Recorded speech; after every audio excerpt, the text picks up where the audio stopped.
Michelle, we good to go?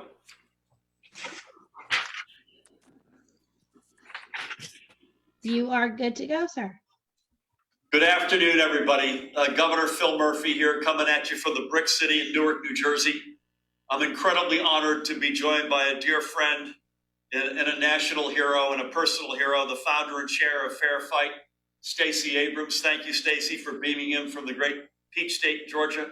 I'm also joined on the Jersey side by some terrific leaders, Senator Gill, Assemblyman NJ Zwicker, our great Secretary of State, Tahisha Way, the terrific CEO and dear friend of the New Jersey Institute of Social Justice, Ryan Haygood, and the New Jersey League of Women Voters President, Nancy Hettinger.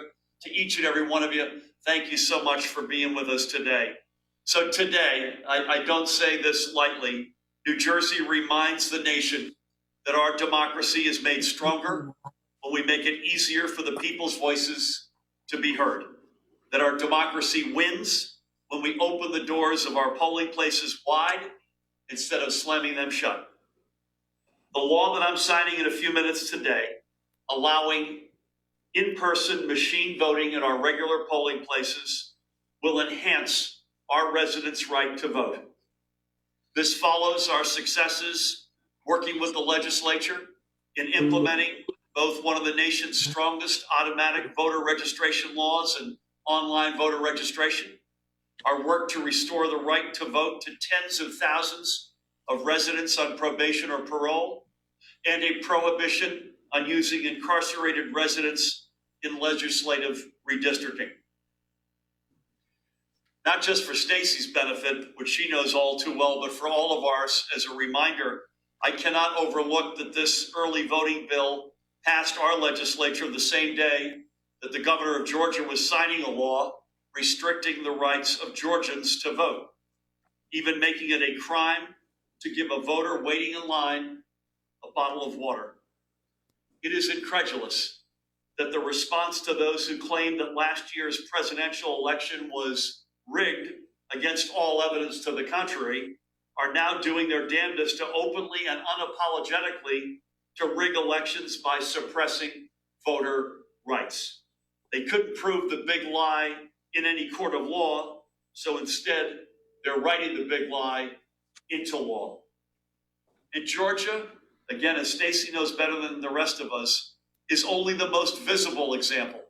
But other governors and other state legislators in places like Arizona, Texas, Florida, even across the Delaware and Pennsylvania, not the governor in that case, but the legislature, among dozens of other states, are considering new ways to suppress one of the most fundamental rights of citizenship. They claim to love our Constitution, but only if they get to define who the we is in We the People.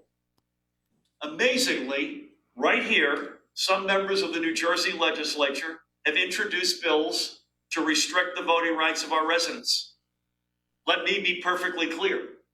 Through the work of everyone here, among so many others, these bills will go nowhere except into the nearest recycling can. The bills that move forward must only be those that further the right to vote. By example, for allowing for same-day on-site registration and voting, or allowing 17-year-olds to register and vote in our primaries if they turn 18 by the general election. I got one of those in my household, I might add. If there's one thing I know about Stacey Abrams, it's that adversity only makes her work harder.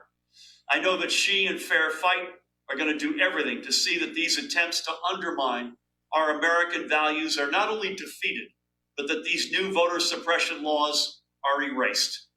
And we need Congress to step up as well and to pass the John Lewis Voting Rights Act at the federal level, to reassert the American value that every vote is sacred and every voter's right to cast that vote must be protected.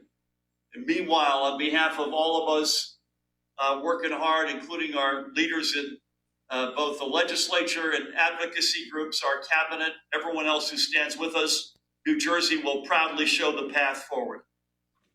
I spoke to Stacey literally the day after she was so instrumental in winning, and we won both of those Senate races in Georgia. And I said, Stacey, I think The timing on the legislature is that they're going to move early voting this year, and I wonder if you'd be willing to join us virtually, because I assumed it was still going to be virtual when we signed that bill. And she hit the bid, as they say, immediately. She said, absolutely. We've gotten to know each other over the past number of years. We were supporters and huge fans when she ran for governor. And think of how different Georgia would be had she won. And I cannot thank her enough again for everything she does, including for spending a few minutes with us today. I know she's going to jump after she says a few remarks, but please help me welcome a crusader, a hero, and a dear friend of so many of us in the great state of New Jersey, the one and only Stacey Abrams. Thank you so much, Governor Murphy. Thank you not only for this invitation, but thank you for your leadership on voting rights. As you mentioned, New Jersey has been leading the way with automatic voter registration, with having the foresight and the humility to understand that redemption for those who've come out of our prisons and jails must include a reintroduction into the full measure of citizenship. As someone who's not only fought for voting rights, but has been working hard on the census, your actions taken to address prison gerrymandering are crucial, because we cannot build a stronger society if we do not include the needs of every person. And that's the fundamental premise of democracy. Not that we get everything we want, but that we deserve to have a say in the direction of our nation, in the direction of our states, and in the direction of our communities. And when democracy is undermined by laws that we have seen passed, not only in Georgia, but in Iowa, and laws that are under consideration in Arizona, in Texas, in New Hampshire, in Florida, in 43 states across this country, we are seeing an onslaught, an attack on democracy. And there was one Arizona representative who actually explained it. Essentially, he said that they don't want every vote to count. They don't believe that quantity matters, that it's about the quality of the vote. Well, my question is, how do you qualify the utility of a vote? I believe that citizenship in the United States of America is a premise that we must stand on, and it says that we have the right to be heard. We are going to lose some of the elections we want to win, and we're going to win some of the elections we never thought could be true. But we are always as a nation stronger when every voice is included. And that is why this work is so critical. In-person early voting says to Americans who have to work on a schedule that isn't based on an agrarian economy from the 18th century that their voices matter. It says to that mom working that third shift that if she can get some time off to go and cast her ballot, she might be able to move herself out of minimum wage into a full-time job that pays her enough to live a good life for her and her family. It says to that person who is a frontline worker who doesn't know when they're going to be on call, that if they can cast their ballot, there may be relief on the other side. In-person early voting is one more vestige of a country that believes in the democracy it espouses, but more importantly, that believes in the people that it shelters. You see, what we saw on January 5th in Georgia was the election of the first African-American and the first Jewish senator from the state of Georgia. And yet what we saw on January 6th was intended to be a repudiation of an election, a repudiation of an entire system. And we did not let that domestic terrorism work then, and we should not let it work now. And I am so excited to be looking at New Jersey, knowing that New Jersey is taking us in the right direction. But my eyes will never leave Georgia, will never leave the states that still need this type of leadership and this type of support. Because anytime you have a governor willing to win elections by stealing the voices of their people, they do not deserve to hold those jobs. But it's up to us, the voters of America, to stand together, whether we're in Georgia, in Texas, or in New Jersey, to say that we are one nation under God, and that we are one nation whose democracy should not depend on our geography. And so to Governor Murphy, to the state legislature, to the Secretary of State, and to all the allies who made this possible, you have my heartiest, not only congratulations, but you have my gratitude, because you are showing the way to a better democracy and a better future for us all. Thank you so much. Stacey, bless you. Before you go, I repeat what I said to you privately. When I sign the bill, you're going to get an official Phil Murphy, New Jersey pen. We will sanitize it and send it down to you. Thank you for everything. You know what's a shocking reminder? You and I, when I referenced that phone call after we won the 2 seats in Georgia, you and I spoke the morning of January 6th. Good. Before all hell broke loose a few hours later. just extraordinary, the juxtaposition of that call between those two extraordinary victories and the hell that rained down in the Capitol only a few hours later. I know you got to go. Thank you so much. We look forward, once we start doing things in person, we have the red carpet out for you. We'd love to have you back up in Jersey. And in the meantime, stay safe, stay strong, and thank you for all you do. Wow, that was a treat. And another treat. It takes a village and it takes leadership in both chambers. And we have two outstanding leaders with us today. This bill does not get to me without their leadership. Please help me welcome. I'm in Essex County, Senator, Essex County Zone. Please help me welcome Senator Nia Gill. Nia? Thank you, Governor.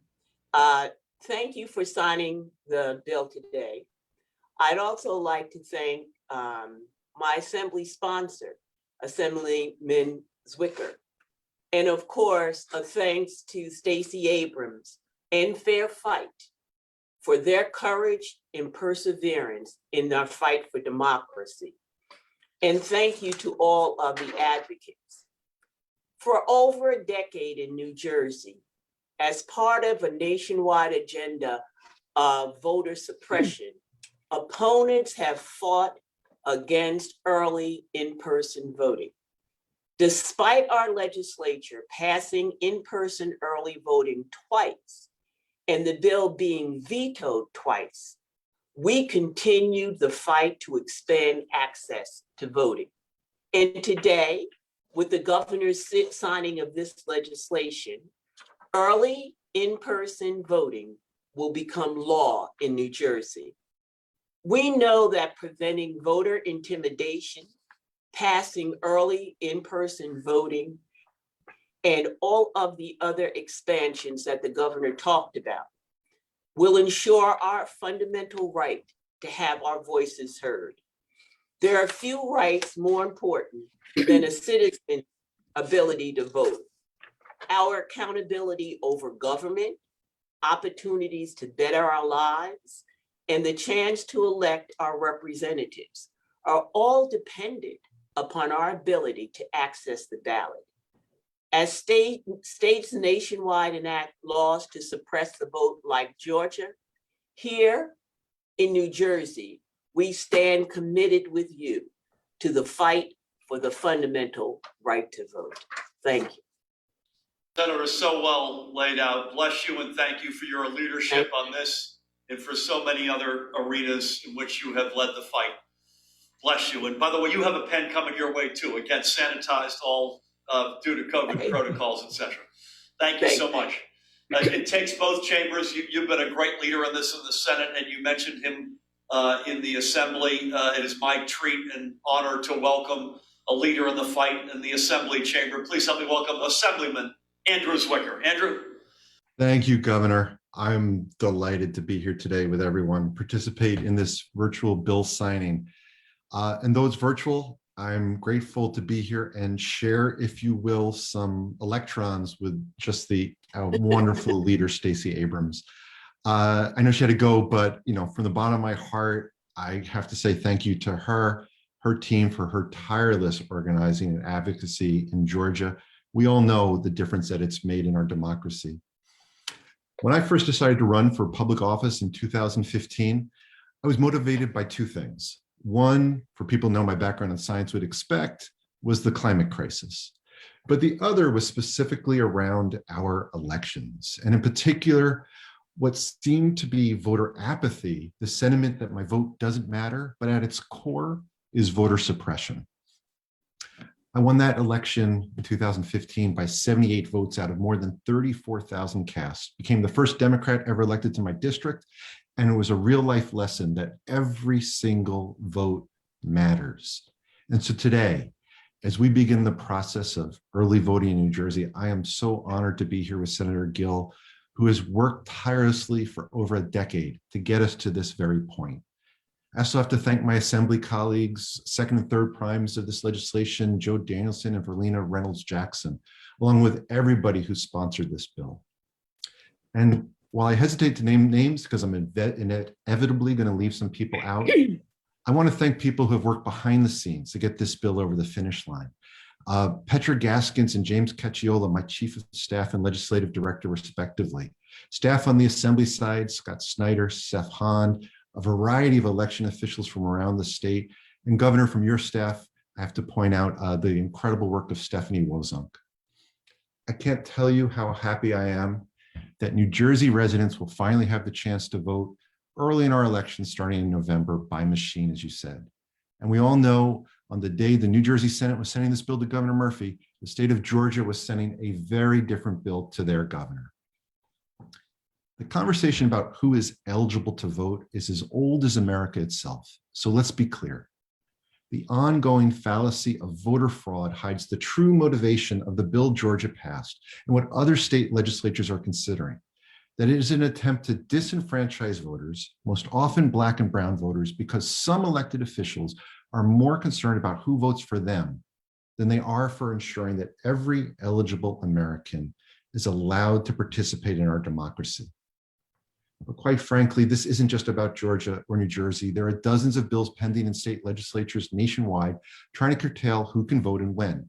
So make no mistake, we are in a fight today to save our democracy, and we are fighting to ensure that every single American has a right to participate. We recognize that not everyone can vote on a single Tuesday in November, and voters should not be penalized. Early voting isn't novel, other states have it, but it's important for us to be having this conversation today, right now, because we are at an inflection point in the choices we're going to make as a country. Does every vote matter? Does every voice matter? Will we make it easier for every American to exercise their right to vote, or will we silence and suppress their ideas, their concerns, and their drive for a better America?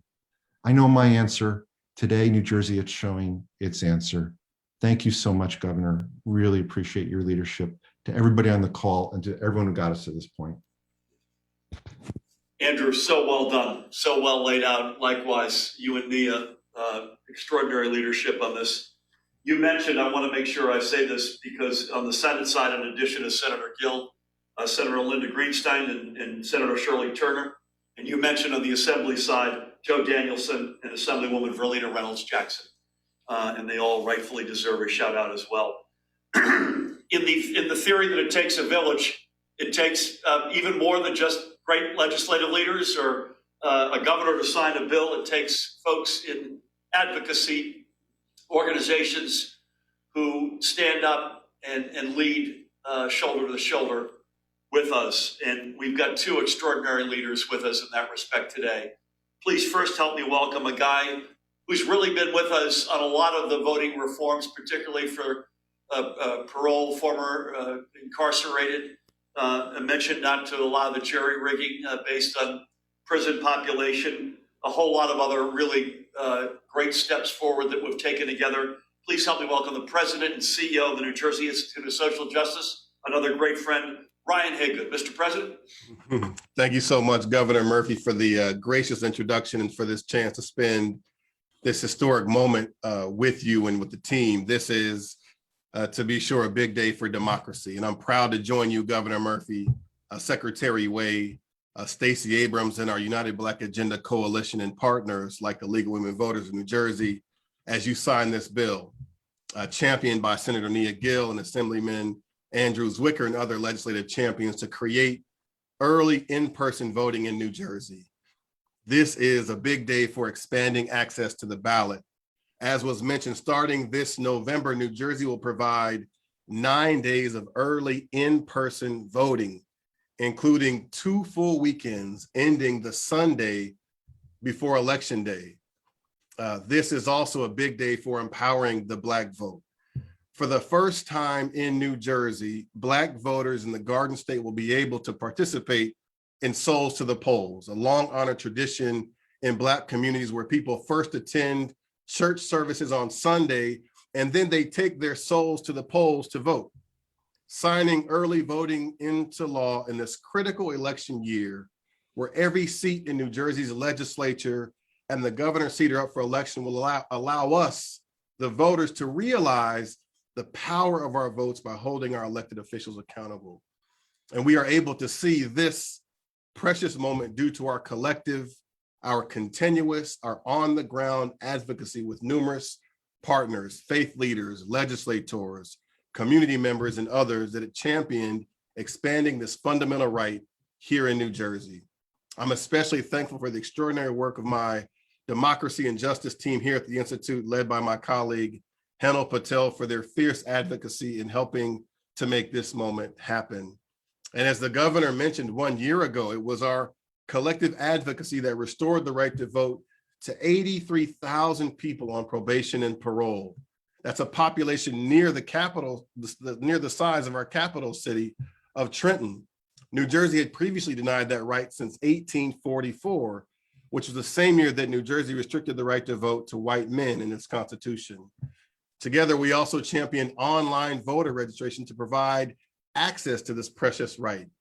More than 400,000 people registered to vote online for last November's election.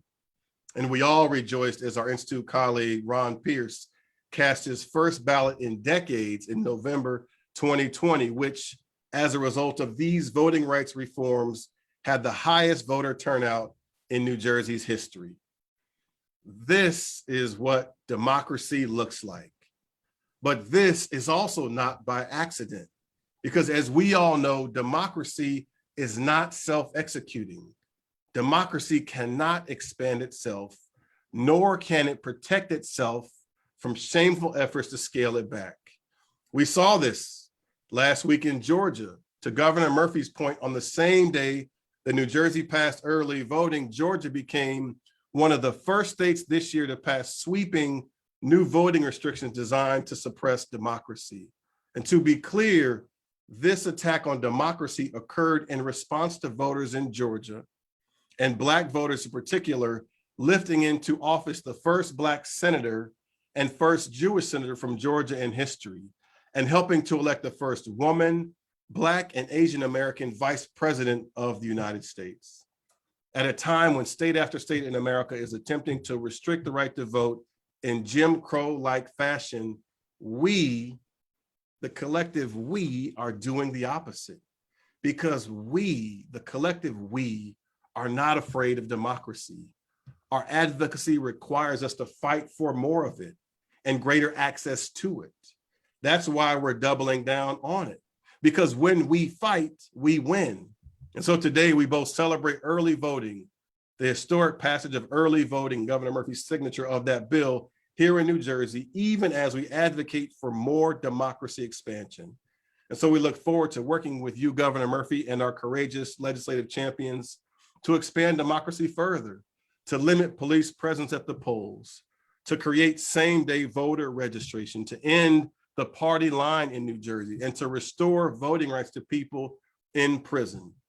All of this democracy reform will help us to realize our ultimate goal of making New Jersey a beacon, a national bright light for building an inclusive democracy.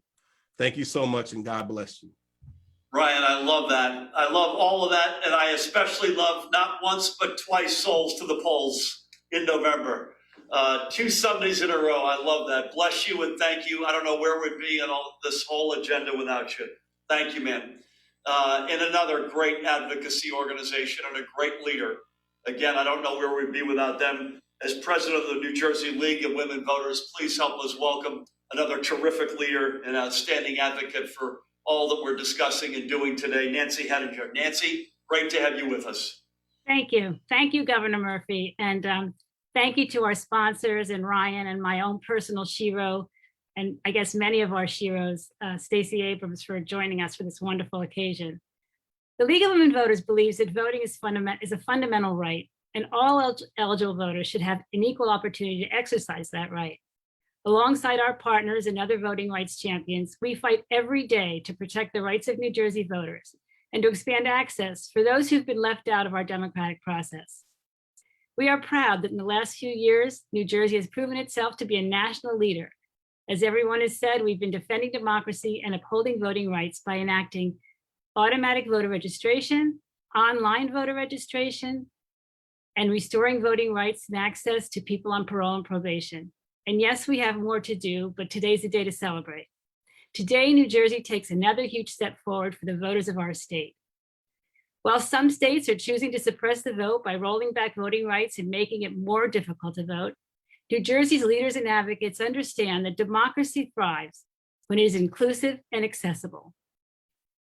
While some states assault our democracy by implementing voting regulations that specifically target young voters and Black, Latinx, Asian American, Indigenous, and other voters of color, New Jersey remains committed to moving forward toward a more perfect union, expanding access to the ballot for all. This is a victory for those New Jersey voters who hold multiple jobs with little time on one specific Tuesday to get to the polls. A victory for New Jersey families juggling caregiving of children and loved ones, especially during a pandemic. A victory for every voter who wants to have her voice heard, but requires flexibility and options to be able to cast her ballot.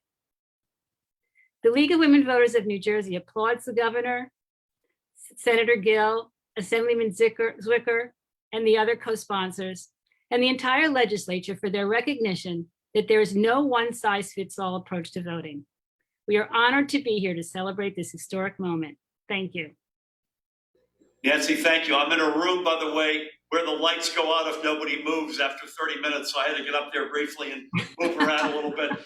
No offense to your great remarks. Deep appreciation for your leadership. And Nancy, thank you to you and your colleagues for being there so resolutely from moment one on this. Last but not least, my colleague, Tahisha Way, Secretary of State. In the teeth of a once-a-century pandemic last year, as Andrew alluded to, Tahisha oversaw, and Ryan mentioned this as well, an election that had the all-time high turnout in the history of our state. And that was not easy. And that's one of many accomplishments, being so dogged on our census, even in the teeth and the face of an administration hostile in so many respects to the inclusion of our great diverse state, but every step of the way. And you'll hear, even with this law, and I know Nia and Andrew have heard this, folks who are so-called opponents of this will claim we're not giving them enough time or we're not giving enough money. And while I will say this, we have nothing but sympathy and spirit of partnership with our 21 county clerks, and we will work doggedly through Tahisha and her efforts with each and every one of them. We know this is not an easy transition. We have complete confidence. And again, thanks to Tahisha's leadership and her team, that we both have enough time and enough money to implement this year for the November election. With that, please help me welcome my colleague, our terrific Secretary of State, to round us home, Tahisha Way. Thank you, Governor. And I want to begin by commending you, our state legislature, and voting rights advocates like Ryan and Nancy for all that you have done to make in-person early voting possible. As New Jersey's Chief Election Officer, I want to welcome this opportunity to make our state even more voter-friendly. I am proud that New Jersey has broadened access to our democracy over the past several years, as all have mentioned, through no excuse vote by mail, automatic voter registration, and online voter registration. We've also expanded the electorate by allowing people serving parole or probation to register and vote. And last year, as the pandemic arrived on our shores, New Jersey, like every other state, had to figure out how to conduct a high-stakes presidential election in the midst of a global health crisis. We had to create an election plan that would prevent the pandemic from disenfranchising anyone while also keeping voters and election workers safe. Ultimately, we mailed ballots to more than 6 million voters, installed hundreds of secure ballot drop boxes across our 21 counties, and maintained polling places in every municipality for those who wanted to vote in person on Election Day. This was a Herculean effort led by our partners at the county level, the clerks, boards of elections, and superintendents who truly are the front lines of our democracy. The result was one of the most secure elections in history, with the highest voter turnout our state has ever witnessed. In-person early voting will only strengthen our democracy further by providing voters with even more viable options. Hopefully, we'll see record turnout again this November. Now, just like managing the unprecedented 2020 general election, implementing in-person early voting will take significant effort and teamwork, especially from our county election officials. I truly applaud their tremendous work over the last year, and I want to thank them personally in advance for the hours and energy they will dedicate to making in-person early voting a reality this year. It won't be easy, but I know that my team in my office and our colleagues at the Division of Elections are already hard at work to support our partners as we get this done. These past few months, we've watched some states take unconscionable actions to restrict voting rights and disenfranchise the people they serve. Our responsibility as election officials is to secure fair and equal access to the ballot. As leaders and public servants, we shouldn't be working to limit democracy. We should be focused on expanding it. And here in New Jersey, as we add in-person early voting, we're doing just that. Tahisha, thank you so much. And I want to underscore not just your leadership and your teams, but that spirit that I mentioned up front. We are committed through you and your team, and I am personally committed to working constructively in a spirit of complete partnership with our county clerks and election officials in our 21 counties, recognizing this is a big shift. And just because we believe strongly we have enough time and we have enough money does not mean that it is easy. And we know that, and we will be there for our clerks and election officials. And with that, we can get down to business. So with that, I'm going to hold up before you. There it is. This is Senate Bill number 3203, sponsored again in the Senate, led by Senator Gill, along with Senators Greenstein and Turner. In the Assembly, Assemblyman NJ Zwicker, along with Joe Danielson and Verlina Reynolds Jackson. A long list of co-sponsors, I might add. And the synopsis, which I always read, requires in-person early voting period for certain elections and makes appropriation.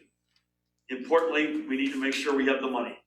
So on what would have been my mother's 106th birthday, let me start signing.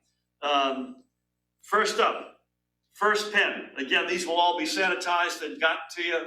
The incomparable Stacey Abrams. Next up, Essex County's own from the 34th Legislative District, Senator Gill. Senator, God bless you. Congratulations. Next up, from the 16th Legislative District, on the Assembly side, the one and only NJ Zwicker. Assemblyman, congratulations. The President and CEO of the New Jersey Institute of Social Justice, Ryan Haygood. Ryan, congratulations.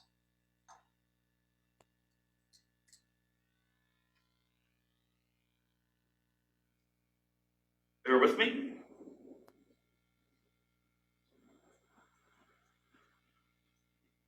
Got a little bit of a fritz on the pen there. Again, we heard from her a minute ago, the president of the New Jersey League of Women Voters, Nancy Henninger. Nancy, congratulations.